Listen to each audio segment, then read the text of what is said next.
we're back again. Hi there. How are you, friend? I'm good. I'm a little frazzled. Oh, no. What's happening? What else is new? I mean, Remember when I looked for my notes the last time and I was like, whoops, I forgot them, and I had to look on my phone? yes.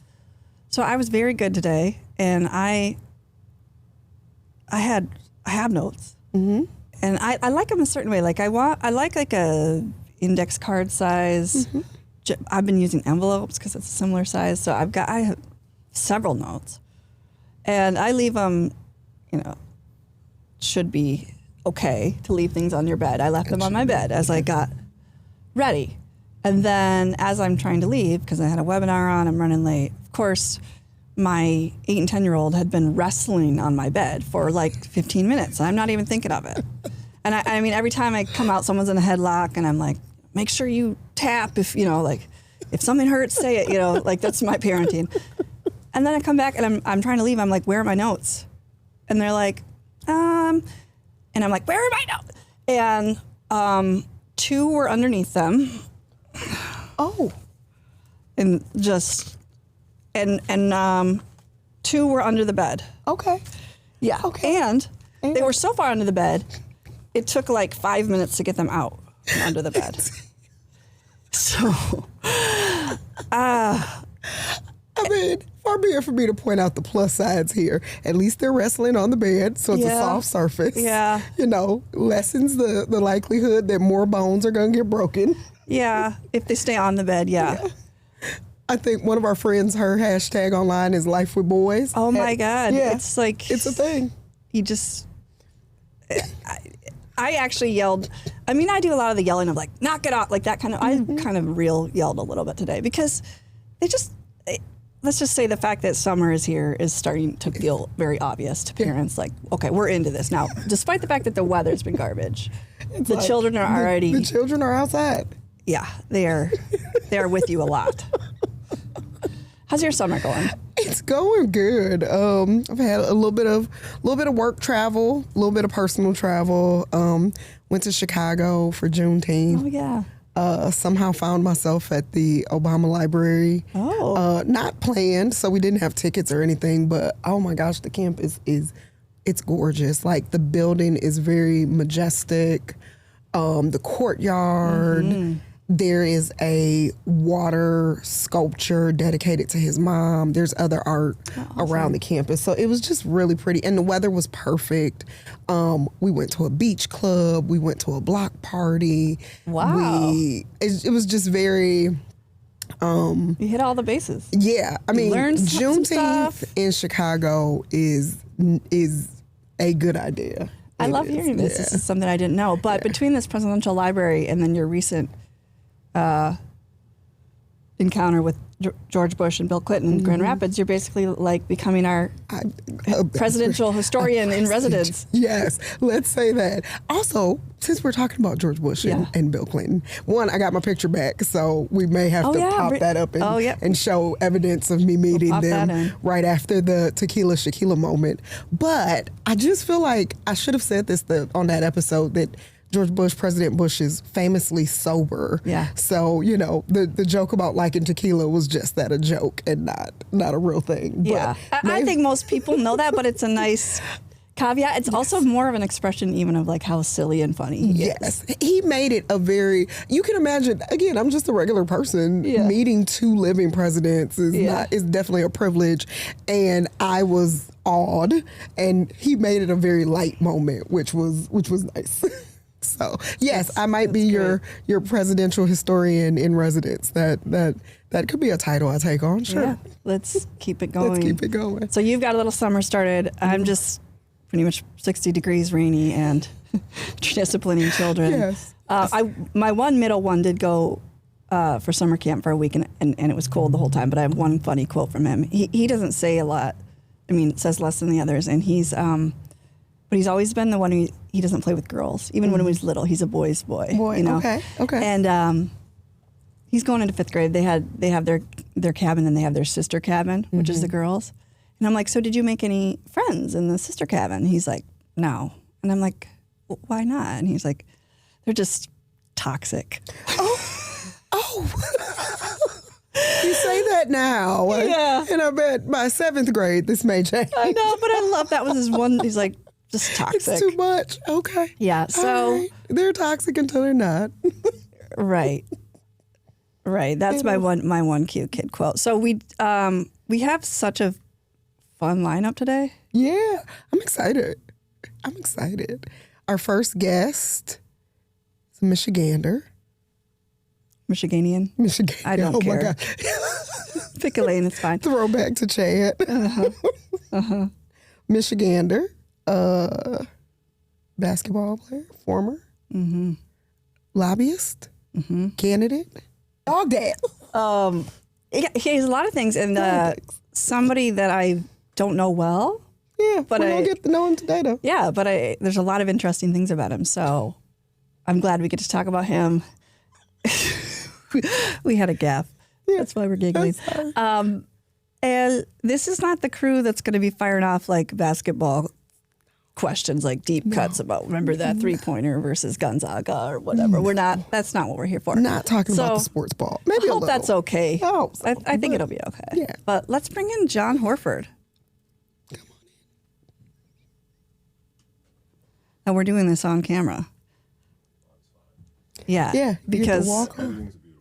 it is, but also we didn't edit out last time when I was like babbling the whole time and acting like it wasn't going to be on camera. So we can do either. We can. Yeah. It's your show. You can literally do whatever you want. That feels good to hear. Thank you. There are no rules. There are no rules.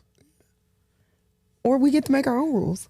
That's exactly why I'm here. So what are the rules? Make my own rules. Well, we're going to have a good time. Okay. Yeah. I think that's it. Yeah, we dabble in thoughtful. We dabble in serious and thought-provoking, but we mostly just We like the mess around. ridiculous. Yeah. And we get, the truth is, like, especially, I'm tangenting. We haven't even said hello to you yet. Let me just No need to do that. let me just finish this up real quick. But Jon Horford, as Shaquila mentioned, a lot of things, but now works in the public policy space.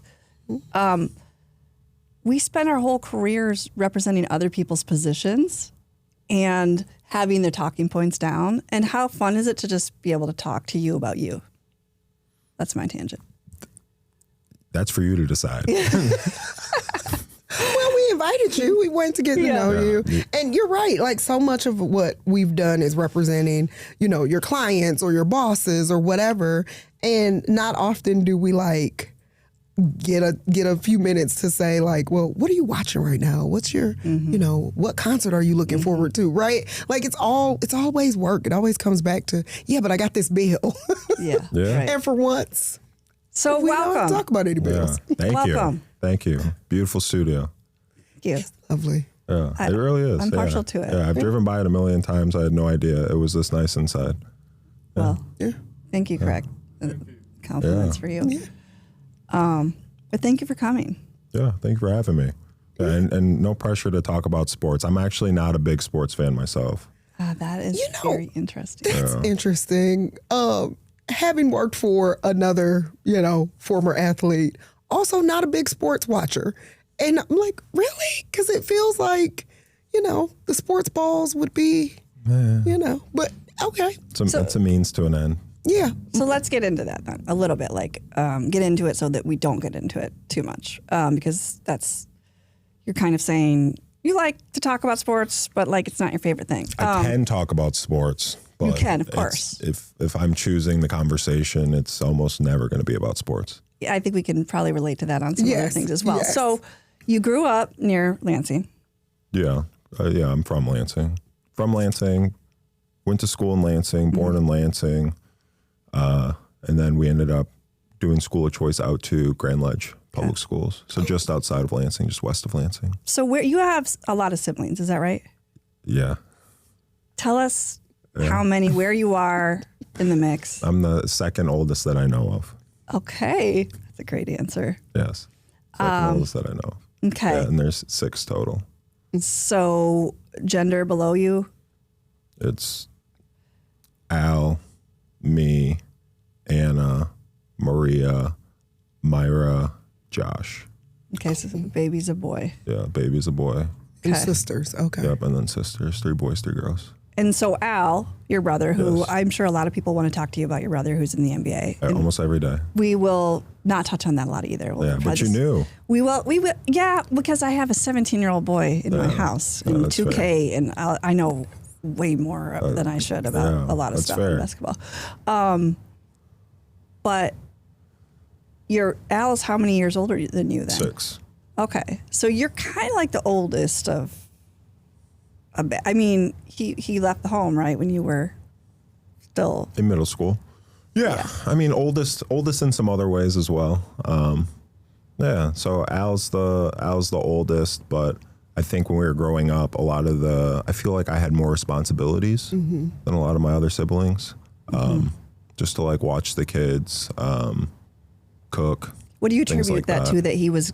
Because I have siblings that are 7 years older and 7 years younger, so I know this kind of. And then yours are quite a bit older as well. 15 years older and 6 years older than me. So I essentially grew up alone. Yeah. Because my middle sister played basketball, and she played AAU. She played high school, school too. So she was gone a lot, worked part time. So she was never home. So I got a chance to grow up like an only child. Is that a good thing? Is that a bad thing? What is that? It's great. It's great. Was it great? Yeah. Oh. Yeah. My sister, my mom and dad, and then my oldest sister was an adult. So if my mom and dad didn't do it, my oldest sister did it. And so it was like having 2 moms. And Yeah. That's dope. so not bad. A little lonely, but in case y'all didn't guess, I'm a talker. So I always had friends. I believe it. Yes. So anyway, back to you though. Well, just what's interesting too is on the birth order thing, gender does matter a lot too, Gender right? does Because my brothers that are 5 and 7 years older, like once they got their first part-time job, I didn't see them again until their weddings. Yeah. Like Oh, wow. they were just out. They weren't taking a lot of interest in me as a 10-year-old or whatever. So, how and what do you attribute to the fact that you felt like the oldest a lot? I don't know. Culture's a weird thing. So when I was growing up, we had my aunt living with us. We had my cousin living with us. We had my grandma living with us for a time, all on my dad's side. So my dad's side is Dominican. My mom's side is from Michigan. She grew up in Carson City on a dairy farm, 500 cows, that whole life. Wow. Okay. Yeah. Yep. Carson City, Yep. like Alma area? South. Oh, okay. Yeah, of that. Yep. But yeah. So growing up, we had a lot of my Dominican family in the house, and it's just an interesting culture. Yeah. Dominican women tend to like baby the men Okay. and put more responsibility on the girls. I can see that. Yeah. But for whatever reason, I did not get that grace. So like my oldest brother and my little brother didn't really have to like do anything growing up. So like the king, and then like Yeah, and then one of prince. my sisters didn't have to do anything growing up really either. It was like me and another one of my sisters ended up doing like all this stuff like around the house. So yeah, but it helps you to. The main benefit of that was that I was forced to learn all of these skills at a very young age that have been incredibly beneficial. Mostly like the cooking. Like the cooking was like the big thing. Like learning how to cook and make what I want, because we have so many kids growing up and we actually didn't have like a ton of money growing up, even though a lot of people think we did, because my dad played in the NBA, but he played in the NBA when the NBA wasn't really like, you weren't making a ton of money in the NBA. So once he was done with that, there's like this, everyone's like, oh yeah, you guys are, the Horfords are rich. And it's like, that was not the case at all. So, well, it's kind of feast or famine too, right? Like if, and how many years was this NBA career? yeah, exactly. It was a few years, and he played overseas for a long time. Yeah. But we also had a ton of people in the house. Yeah. I know about yeah, that. maybe it would have been fine if it would have only been like a couple. But we had cousin, aunt, grandma, a bunch of kids, and then we had an adopted kid. I say adopted because she would come and live with us during the school year to go to Grand Ledge Public Schools. She was in Lansing Public Schools because eventually we moved out to Delta Township. But originally we were just doing school of choice from Lansing. Okay. So we had an additional kid in the house. So the house is just like packed Yeah.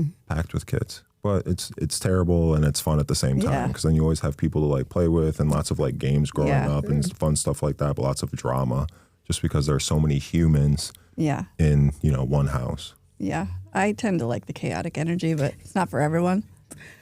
I will say, kids bring, like, I don't have kids, so my house is quiet. A friend will come visit and they'll bring their kids. Kids bring a different energy to your house. Yeah. Like, it's, a friend had 5-year-old twins. She came and stayed for like 2 weeks.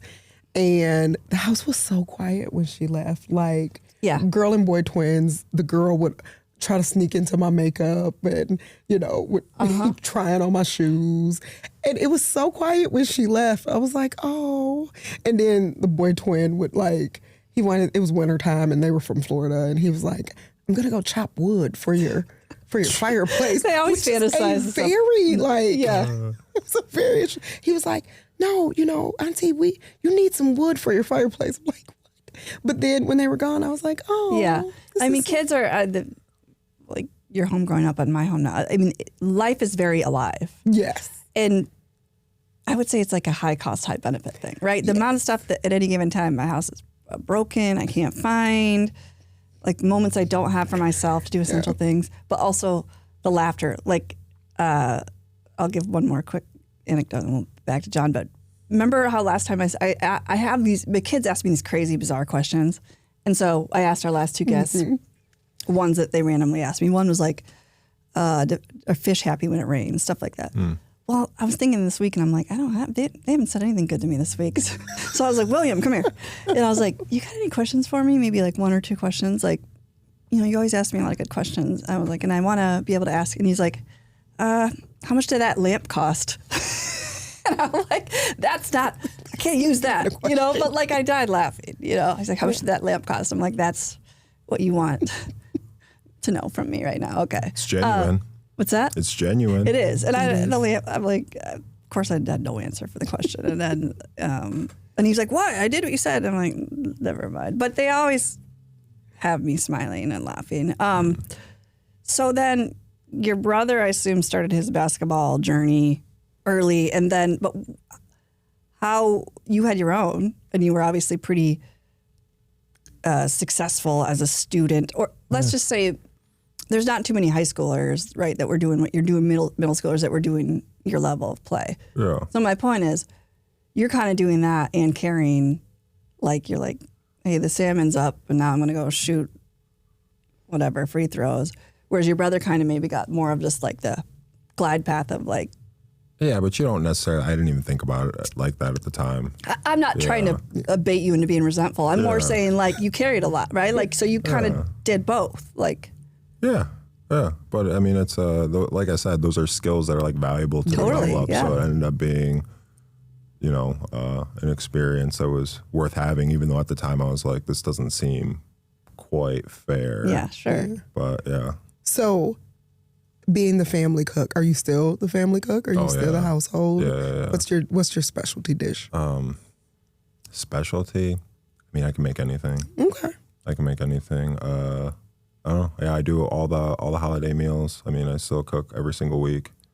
About to go to the grocery store, tomorrow or Saturday. And plan out for the week. Meals. Or you like to pick out your meat, get an eye on it. Yeah, 100%. 100%. I like picking out my own produce. I know all the people at Whole Foods and Trader Joe's. And, oh, wow. Okay. See, that's the part I hate. I'm like, bring it all to me, and then someone cut it up, and then I guess I can do the rest. Oh, no. I don't like ordering my groceries. Because I haven't been to a store since 2020. Oh, no. I don't like ordering my groceries. I want to pick my produce. I definitely want to pick my own grapes and whatever. Yeah. Like, it's never the same. I have to. It's really not if you don't. You're not going to, I think back to that cost-benefit thing. I'm like, well, we have groceries. That's a good start. That's a great way to look at it. Yeah.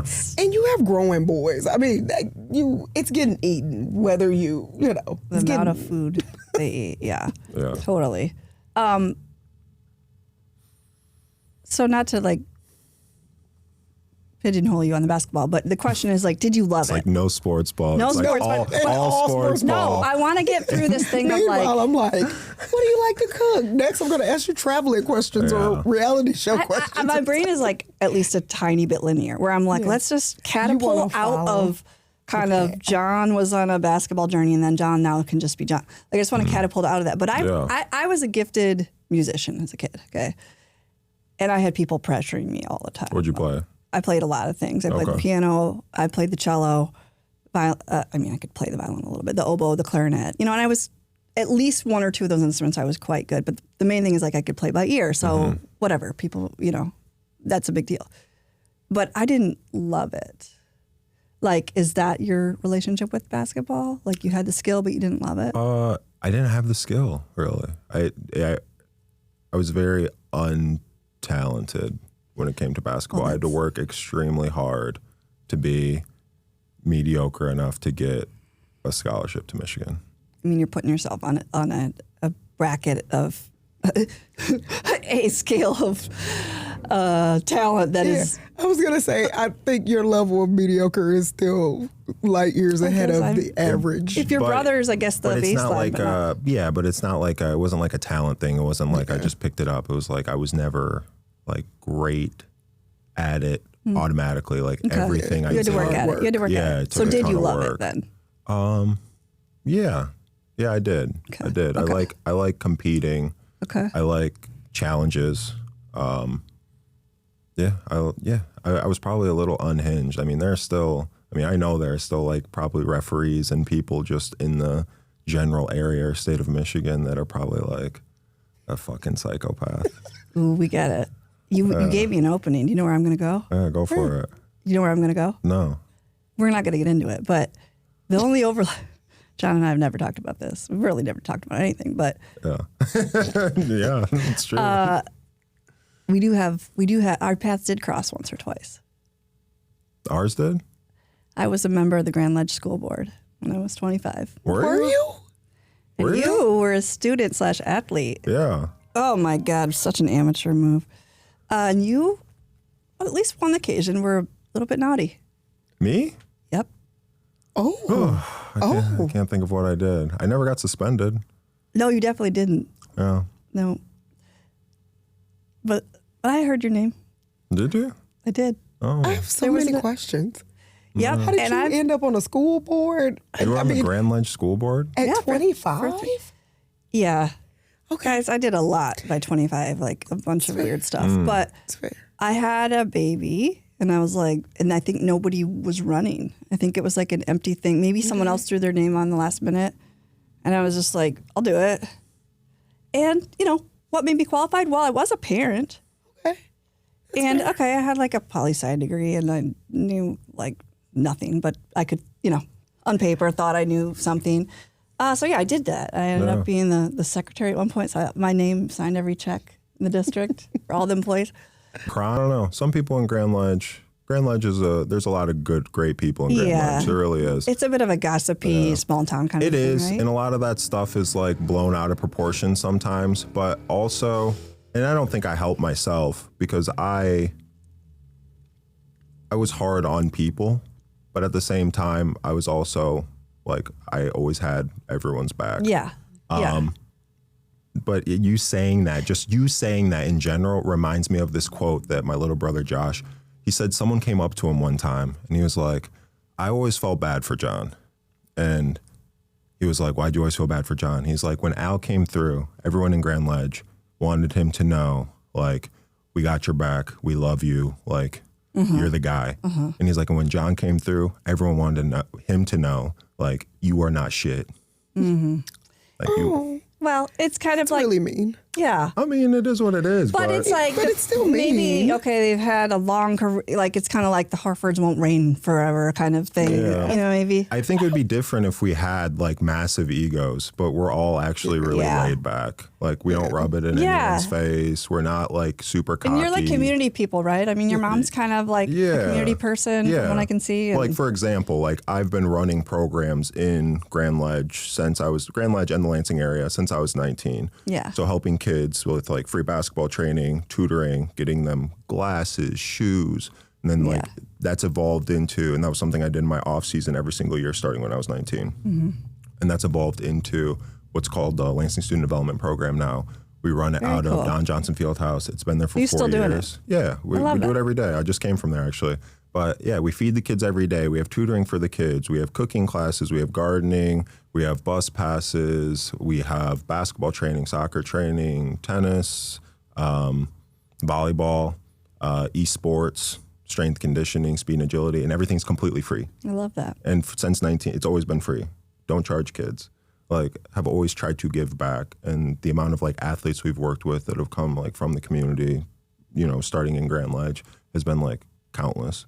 Like I don't know anyone else outside of like our family who does that type of work, especially like when we did it for so many years without charging kids, like consistently, not just like, oh, once a year camp. Yeah, you're like, dedicated. Consistent committed. work over the course of the last 15 years. I would like to say, how dare I then bring up the only overlap? No. And I'm going to say this, and we're going to get off, and frankly, I'll cut some of that because it's not fair.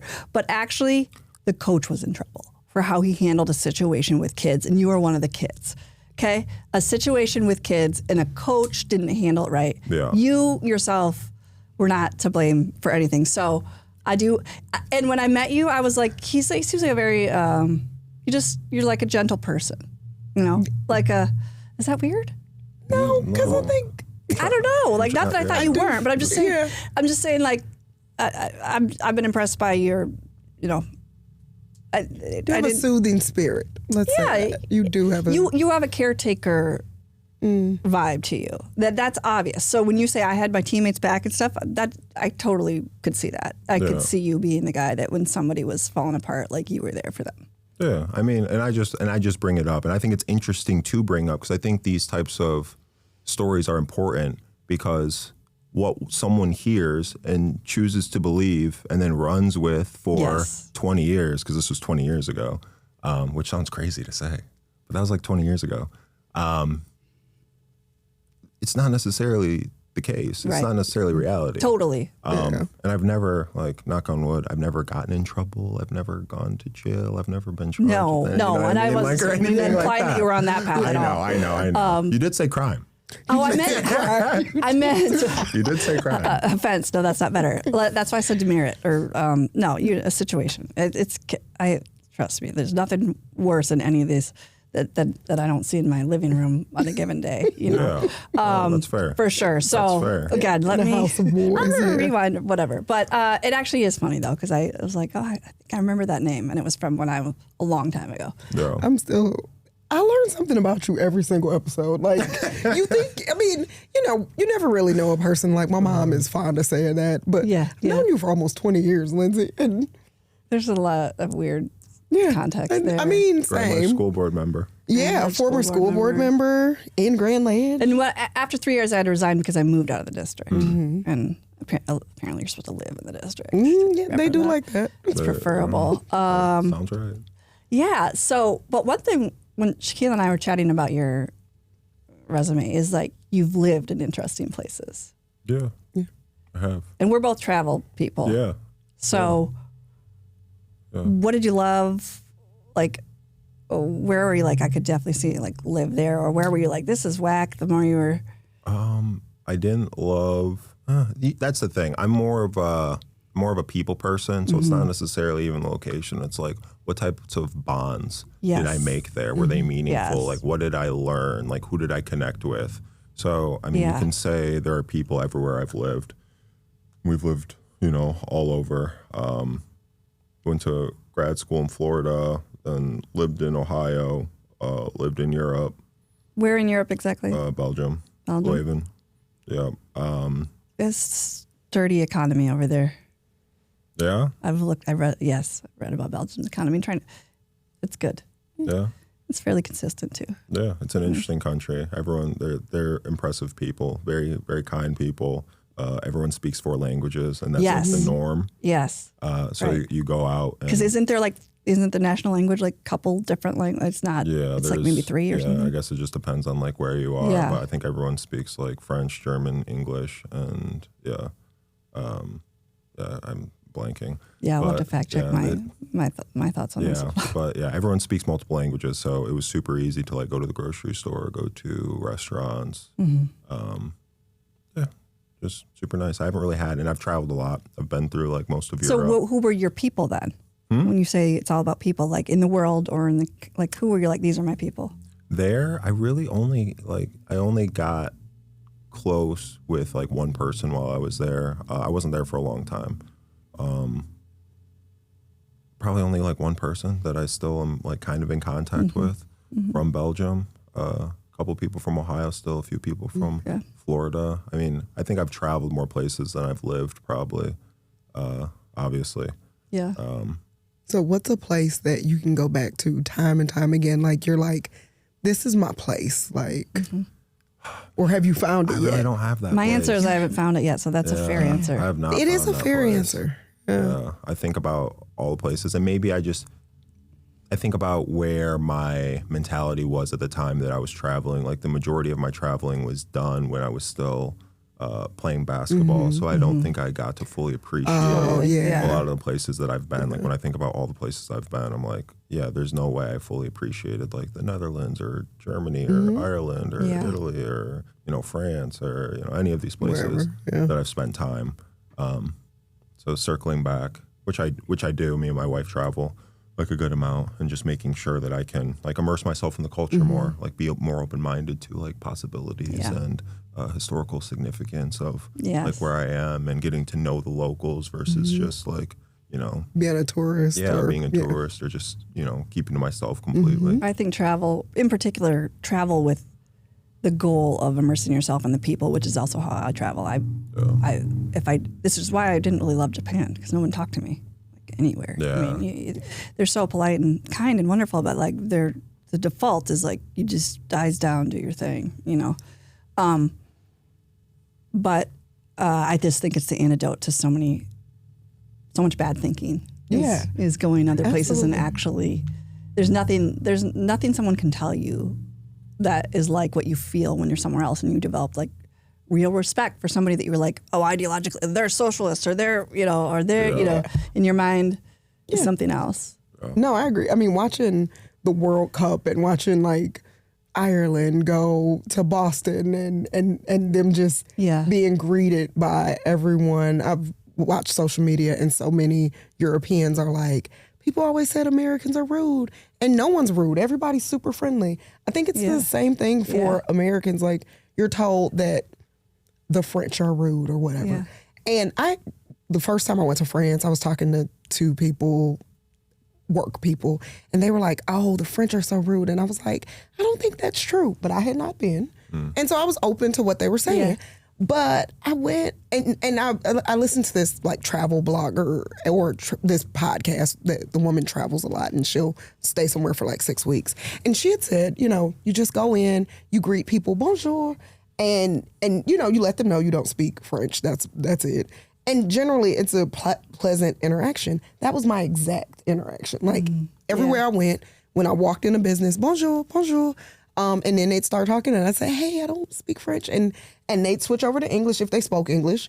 But everyone was super nice, even strangers on the street. When we got lost taking the train to Versailles, and this woman like walked us through and walked us over to the right platform. Yeah. Yep. And so it wasn't experience. At all. Again, I think you're right that traveling helps you see that stereotypes are not real. Yeah. And that like people are people. And people are people. Yeah. And we all have things in common. We all have things that are different, but we are more alike than we are different. Absolutely. Yeah. Americans also tend to have a tremendous amount of entitlement sometimes when they travel in other countries. And I think that is where they experience those negative experiences, and then they just paint the entire population. Like, we don't even try to say something in their language, or they'll try, And I think you're right. Like, even, remember, I was actually in the Dominican about 7 years ago. The pictures are popping up on my news feed. And my friend's mom was like, well, I don't understand why they don't just talk to us in English. And I'm like, we're in their country. You got to talk to them in their language. And she was like, well, they know that Americans are coming. And I was like, so does Europeans and everyone else. It was I was so surprised that my friend's mom, who was this really nice woman, was so like rude about this when we were in their country. Yeah. Like, you gotta have a basic, like, again, I have a basic conversational Spanish, right? I know just enough to, hola, whatever. But you're right. I think it is the sense of entitlement, and then the idea that, like, how dare you not speak English when I came to your country? Can we pause for me to grab the champagne? Is that okay? I'm great. Yeah, great. Yeah, and they are still in session. They are. Yeah. To actually turn Am my I river off. opening? How about Is that what I'm doing? Yes, please. Or are you a champagne opener? Can You want me to open it for you? Yes. Yeah, that'd be great. Oh, I'll try not to break anything. okay. Or pop anyone in the eye. Yeah. Avoid that. Right, great.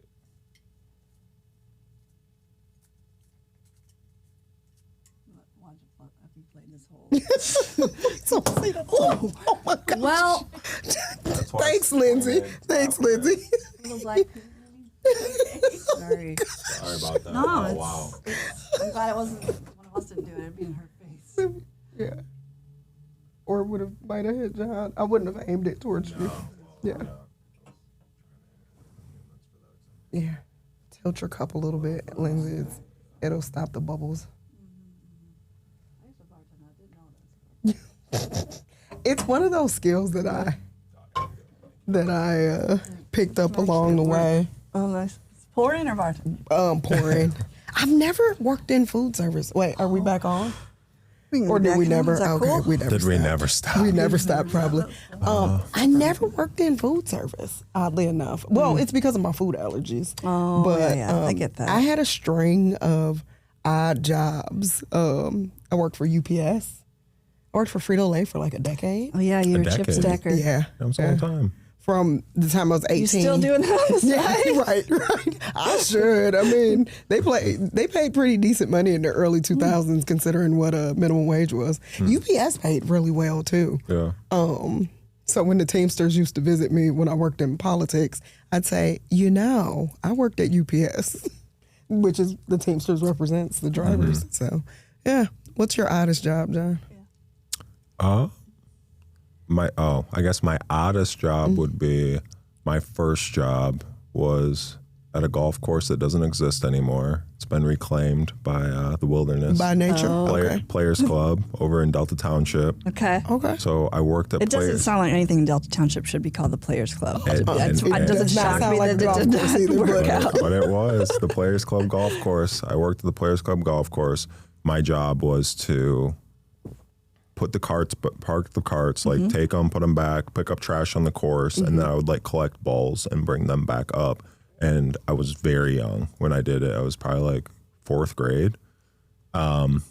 And it's because it was someone's job and they didn't want to do it. And they literally just paid me because they had like snacks in the clubhouse. They're like, yeah, you can have whatever snacks you want if you go do this stuff. And so that was like my first like job. You were. But I mean, my first it is job. a job.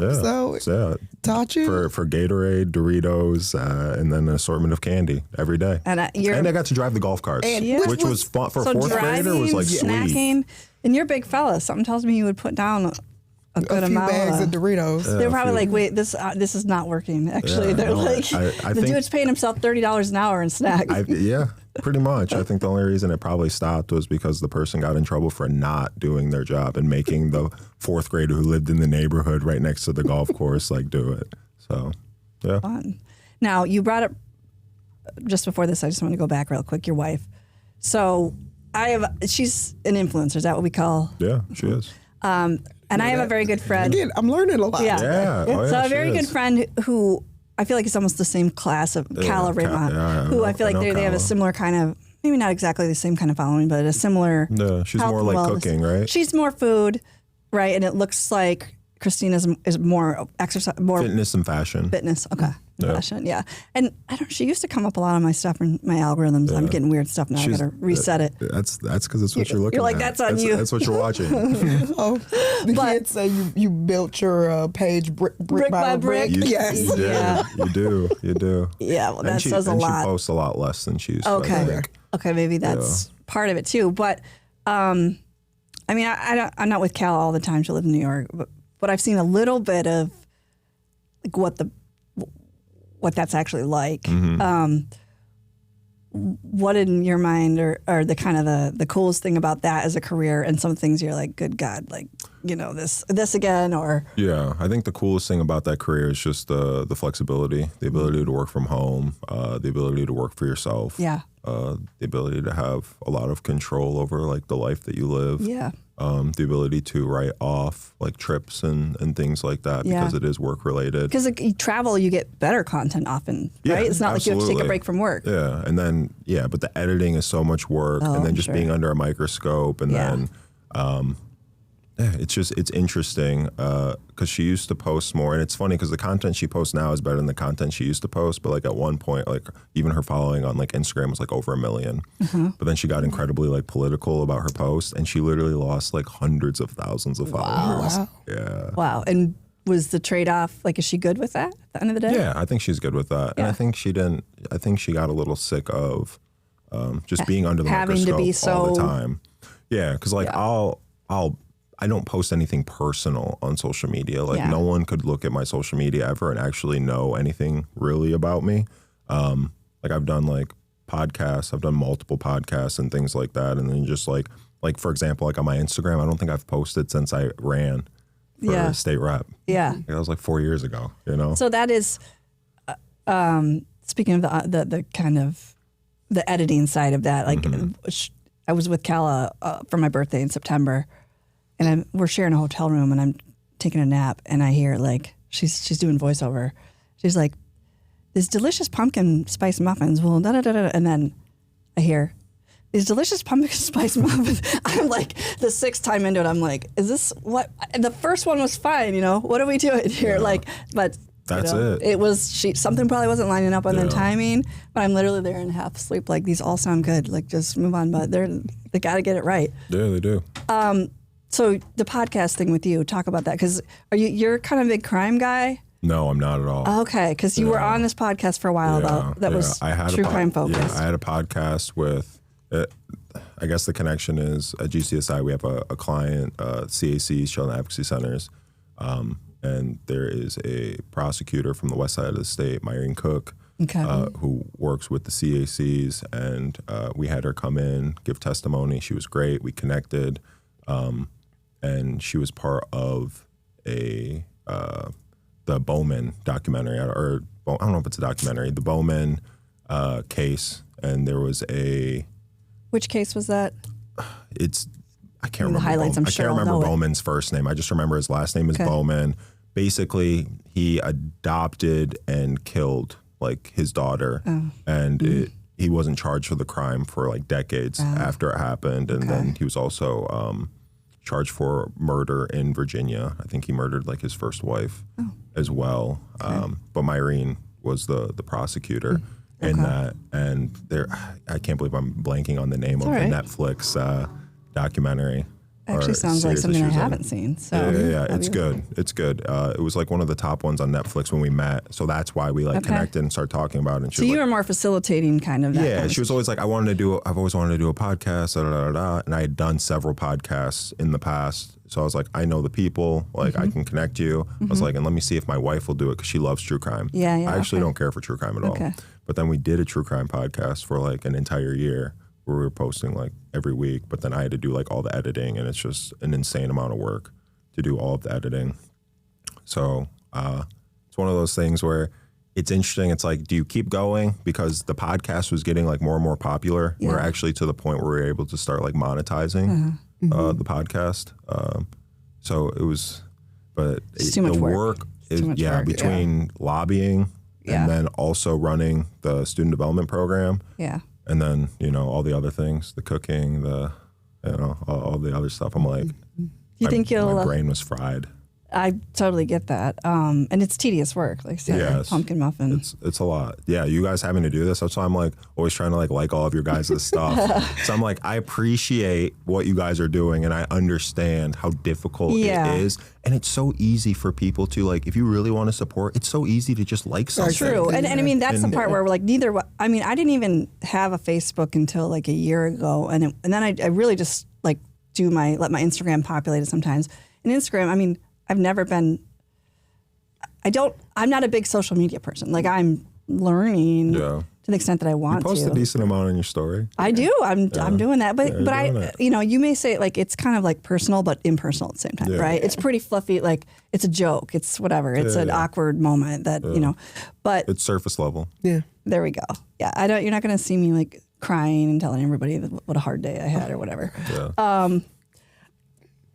I got thoughts. I don't want to. But my point is like this is truly about me crying. No, Okay, 'cause I'm just saying in general about people who like are in the throes of whatever thing and they turn on the camera to cry on the internet. Yeah, but or they're talking about their.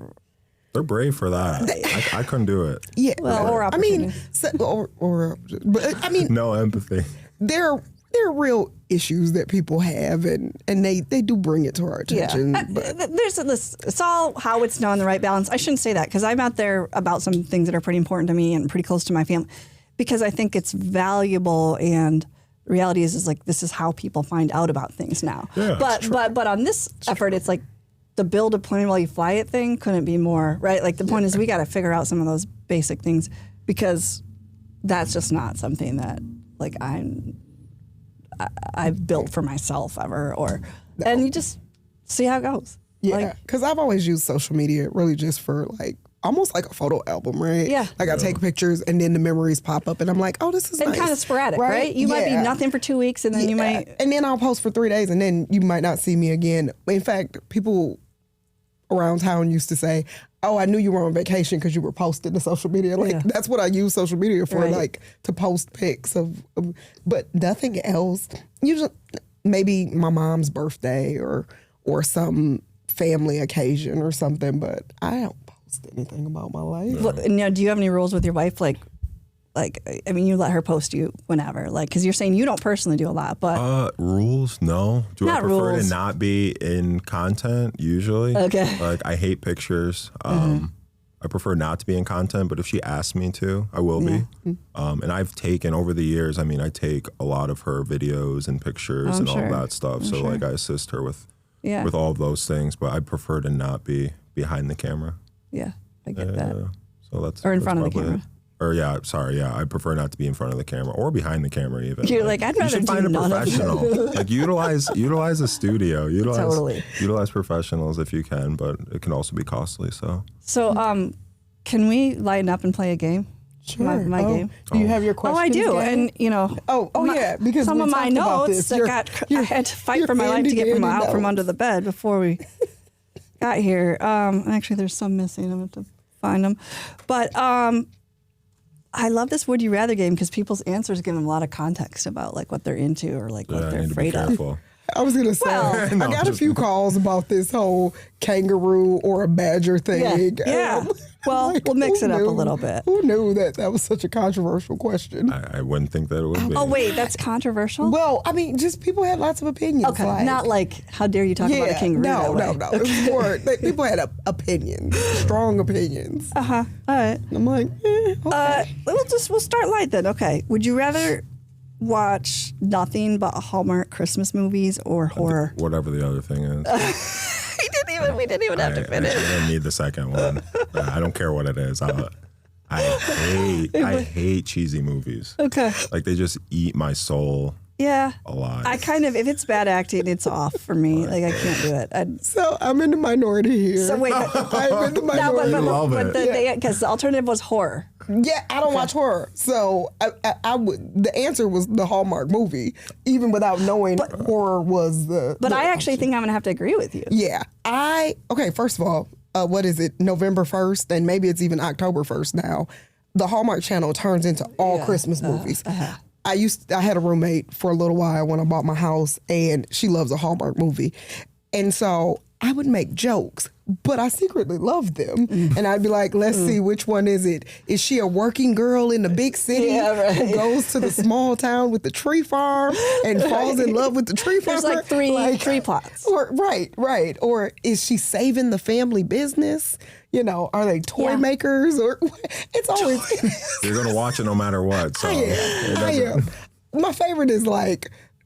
She's the reporter who goes to a foreign country to work for a prince, and she gets mistaken for the nanny. What? She has seen a lot. These are real plots. She's seen a lot. That one sounds kind of good though. Yeah, they all are. They're fun and they're mindless. I think that's probably my thing. Is I like a little bit of like just mindless, easy. Yeah. entertainment. I think work is heavy. I agree sometimes. with that. Yeah, I watch some trash. It's not that, but I do watch some read trash. trash. But I will say, You're a horror, big though, Love Island person, I bet. actually, no. Are you not? No, I've never I seen this show. I And will everybody not talks about it. reintroduce, or I will not introduce new reality TV into my life. But the ones that's in there, I will nurture that relationship a little bit. That's fair. Have you watched Love Island?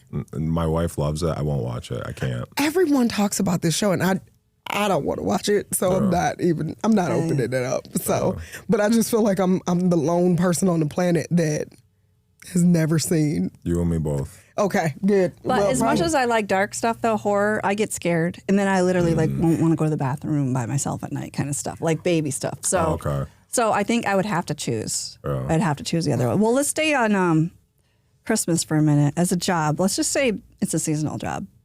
Would you rather be Santa at the mall or a fry cook? 2 months. November. Fry cook. Are we getting that? Are you an introvert? No, not necessarily. Just no Santa. Not necessarily. No Santa, no Hallmark Christmas. Yeah, dealing with all the kids and Okay. I gotta say, I would feel sad because it's like, here's the other thing I think about. He's an empath. A lot of the kids that are coming there and they're having those interactions with Santa and they're asking for gifts, a lot of those kids are not going to get the gifts that they ask for. So I feel horrible being a Santa, being like, of course you're going to get this gift. And then the kids waiting and hoping. And then they don't get it. Like, that's just heartbreaking. Like, I'll go be the fry cook and make sure they get some chicken tenders. Like, Yeah, I think I would feel the same way, but I didn't go there automatically the way that I went to the Germs. I was a substitute teacher. I skipped over that in odd jobs. I was a substitute teacher. I did that too, but for how long? Oh my gosh, for a year. Okay, I didn't do it for a I was year. sick all the time because of the germs. You're welcome to my house. And so I could not be Santa or Mrs. Claus or one of the helpers because some kid sneezing on me sounds like terrible. Yeah. I'd be a fry cook even though. There's a lot wrong with that job too, but yeah. Well, Nobody's I'm sad. definitely going to get burned with grease, but sure, why not? Yeah. Nobody's sad. Okay, so I'm going to push you on this introvert thing. all right. Would you rather live in a mountain cabin with no human contact or a studio apartment in any big city with 3 roommates? Mountain cabin. See? I'm not doing that. 3 studio apartment with 3 roommates? Yeah, but you don't get to otherwise see anyone. Hell. You'd rather be alone. Yes. Okay. I'd rather be alone. He's either an introvert or this is a product of having a bunch of siblings. No, I just. Have you taken the Myers-Briggs? Yeah. No, I'm telling you. I'm doing telling lobbying. You. I'm telling you. No, I love people. I really do love people. That's just a horrible scenario. 3 roommates in a studio Is being apartment? alone in the mountains Ted Kaczynski or what was the other one? The Unabomber? Not the Unabomber. Is that not a same person? Is that the same guy? it is Okay. the There's a same couple guy. of bad Teds, and I get them confused. There are a lot of bad Teds. A lot of bad Teds. Do I like the roommates? Do I like them or do we not know? Can we just go back to the part where you're alone in the mountains? I could alone. I could love them with all my heart. I'm not doing that. Studio apartment? I'd Purpose live in of the life, studio. though, without people? Like, How long are we doing this? Is this like 50 it doesn't matter. years? Well, to me, Is that this makes 1 the mountain year? thing even worse. It's how many years it is. How long is it? Wait, so if it's longer, you'd rather do the mountain thing more? That's when the beard gets. If it's longer, I'd reconsider. But if it's like a year, Okay, so definitely the short term. absolutely at 100%. That but we're not talking about a VRBO for a week. Yeah, We're long, talking long about your term, life. I guess I'd be like New York City, and I would basically just use the apartment to sleep, and I would never be We're there. getting real practical. I'm definitely studio apartment, 3 roommates. I don't care if you said 7 roommates. Yeah, I am definitely. Crazy. Again, when I did the Myers-Briggs, I'm like 91, 92 percentile. I'm an extrovert. I'm extrovert. a really basic bitch extrovert on that thing too. I I was talk like, to strangers in the grocery store. Yeah. No. yeah. Me too. Again, no shock. Yeah. You and me both. Okay, so if the kangaroo was Are we back to controversial, this? no. Okay. How about would you rather fight a bear or a tiger? You're gonna die either way. Yeah, that's a. The people were like, okay. the guys who were like, oh, I could absolutely, like, if I got worked up, it's like, no. No, Like, you're never need beating a gun. bear. You need a Yeah. gun. You know what? You cut to the most practical answer to every. This guy is a pragmatist and kind of a loner. That's Not a what loner if at he could all. choose. Not a loner at all. An introvert. I'm sorry. Somewhat. No, but maybe a loner. Maybe I do like some alone time, but I mean, I think like that's, connecting with people. Like even travel is about people. Like I don't really care about the locations. I've been to like some of the most beautiful places in the world that people are like, that's my bucket list item. I've been fortunate enough to go to like dozens of them, but it really is the people. Okay. Like if I don't connect with the people there, it's like, I don't love it as much. I totally. But get it's just that. certain situations. But when I go home, I like to be able to relax. So 3 roommates, studio apartment, horrible. There's no- 1 bathroom. Because you need like- to get your energy from being alone. Yeah, I As got to the recharge. introverts do. Yeah. Yeah, I got to recharge a little. Okay. How about you could only wear a tuxedo every day or sweatpants every day forever? Forever. Yep. Forever.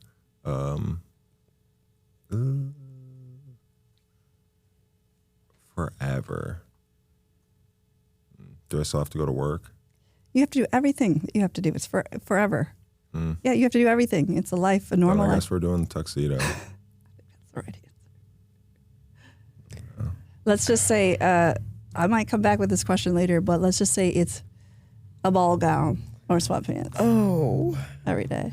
I was leaning towards the tuxedo I was gonna say, because maybe you could go with the I could jazz that tuxedo up with a few, That's true. yeah. You could, turn the shirt into a bustier or something. I could do something. Yeah. It's not like the one I had to wear for band that was very ill-fitting. No. Tails.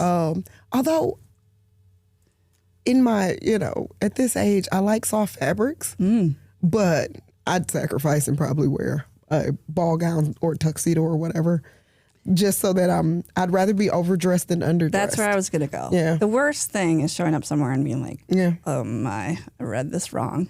Yeah. Like today, we talked about, you said you were wearing a dress. I didn't ask too many questions because I was already in a dress. We definitely look like we're going to 2 different occasions, but we usually do. That's true. Because I usually come in here looking like I just left a hot yoga class or something. But we switched roles today. I'm casual and you're all, Casual-ish. You got a dress on. Yeah, but I mean, it's bandana. It's true. You have any thoughts on this, John? You want to weigh in? Oh, I think you guys both look great. never Wear whatever you want to wear. It's a very Jon Horford-esque kind of a Now you take know on that. it. Now you know that. So he's non-judgmental. He's a little Laid back. secret introvert. He's laid back. He's very pragmatic. Very practical. Very practical. You ran for office. And lost. Yeah. Me too. Oh, and lost. Me I too. thought you said I'm lost. I'm like, well, No, and lost. because there's And no lost. structure to this And lost. conversation at all. That's why you're lost, obviously.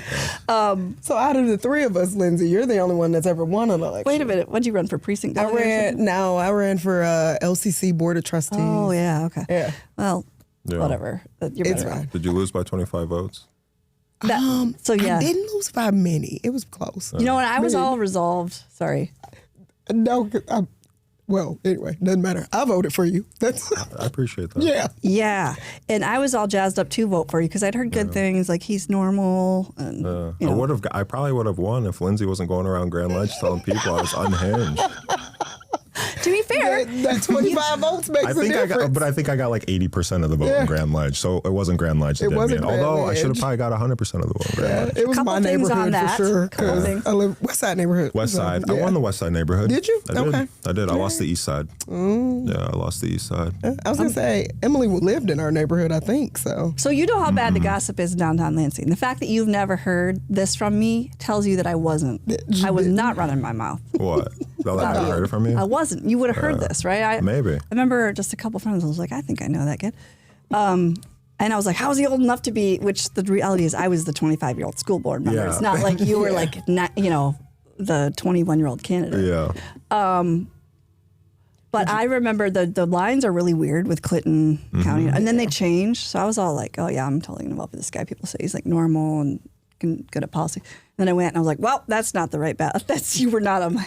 So I think I'm in the Penelope seat. How are you? Where do you live, ish? Well, it's Hazlitt Schools, Bath Township, East Lansing address. So we're like in the Bermuda Triangle of politics. That sounds like Penelope's. yeah, it Yeah. does. It does. Yeah. So, anyways, So do you plan? Would you run again?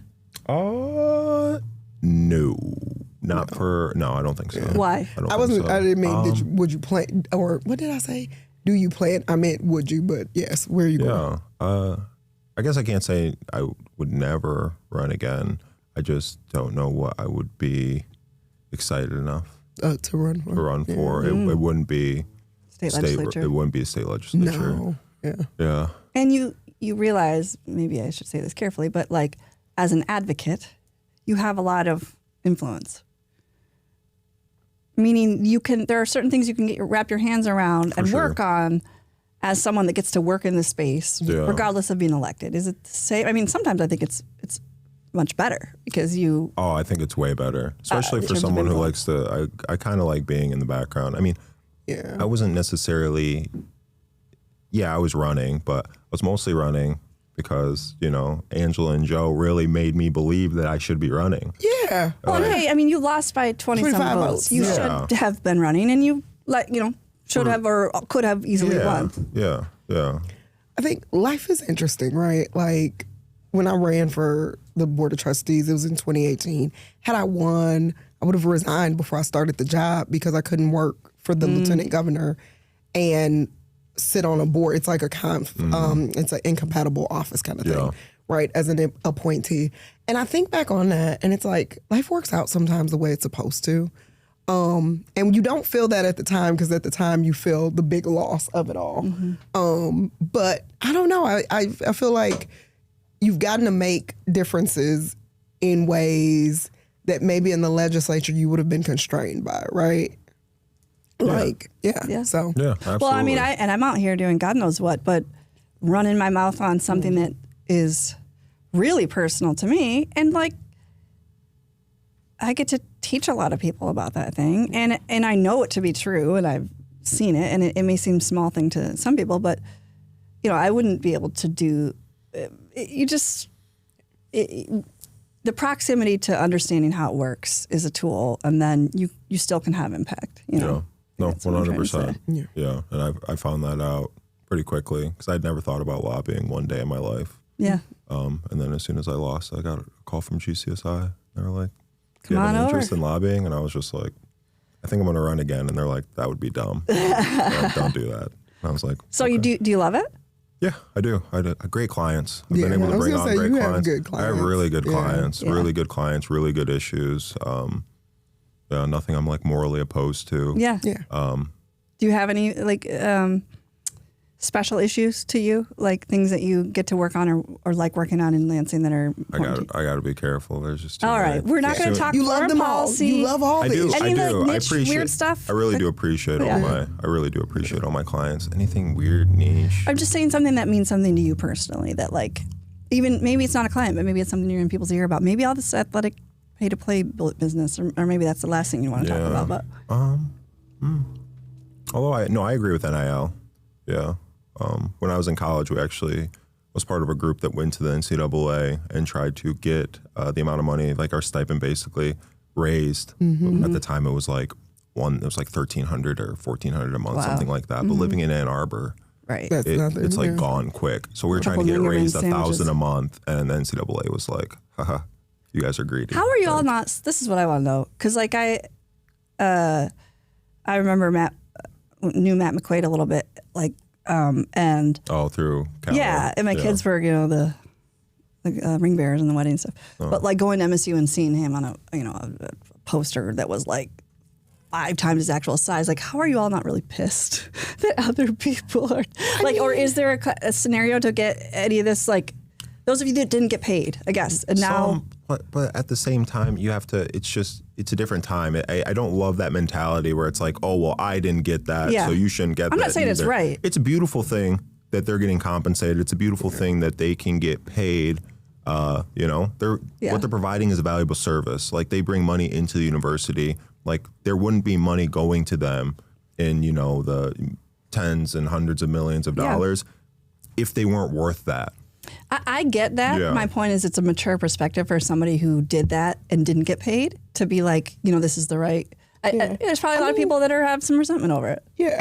When I worked for Joe, I mean, it's something that came up, right? I mean, even the current speaker mentioned he was playing, whatever, Madden with his son and was playing Madden 2005, and he's like, and who pops up on the screen? Joe Tate, right, as a player, which is crazy when you think about That's why that. I didn't know who your brother is from 2K. But it's kind of crazy that you think about these video games and these images exist of you in perpetuity, and you didn't see $1 of it. But again, I think that's why it's good to have advocates, right, who have real life experience of a situation to say like, hey, this exists, and like, I think it's unfair, and I think that future generations should get compensated. Yeah. Totally. It's the right thing for sure. John, we have to wrap up here in a sec. Through my future conversations and maybe some editing, I'll make sure that I had to not sully your good name. Actually, you make a great impression. You're very thoughtful and smart. I maybe stirred some dirt up around. No. I'm sure you were a lovely high school boy. No, that's all I want to say. End of story. Yes and no. Boys are trouble, though. I was all human. Yeah. I genuinely think like I was joking about it earlier, but the worst thing I probably did was I used to yell at the refs a lot when I played. Well, that's why I brought it up. Yeah, but who I am on the basketball court and who I am off are literally two, like, I flip a switch. Yeah, It's that's my middle kid. We call him the Bobby Knight of Manistee. Yeah. He yells at everyone, the refs, the coaches, his players, and he's the nicest kid ever.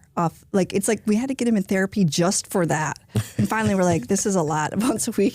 We're not even in season right now. But I totally get that. But thank you so much for spending time with us, sharing. Yeah, it was fun. This is cool. You've got a very interesting life and background, and thanks for it was great. Yeah, thank you for having me on. And you guys didn't ask any crazy questions. So good. We kept that it. wasn't bad at all. We kept it. Yeah. Kept it safe. You did keep it very safe. So I appreciate it. Although you can ask whatever you want. Maybe part 2. Part 2. We'll ask. I was like, you guys are scraping the bottom of the barrel to be having someone like me on. Oh my gosh. No, actually, we have a list. pretty kind of carefully curated matrix of what makes someone interesting. Yeah. Okay. And we also, Greg Kelser, Special K, is coming in next, and we're like, let's do this.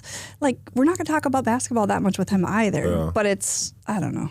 It's just kind of a theme. Yeah, it felt theme-like. So, Yeah. Very happy you joined us. Yeah, Thank you so much. for having me. All right. Awesome. It was a pleasure. Thank you. All right. Let's see.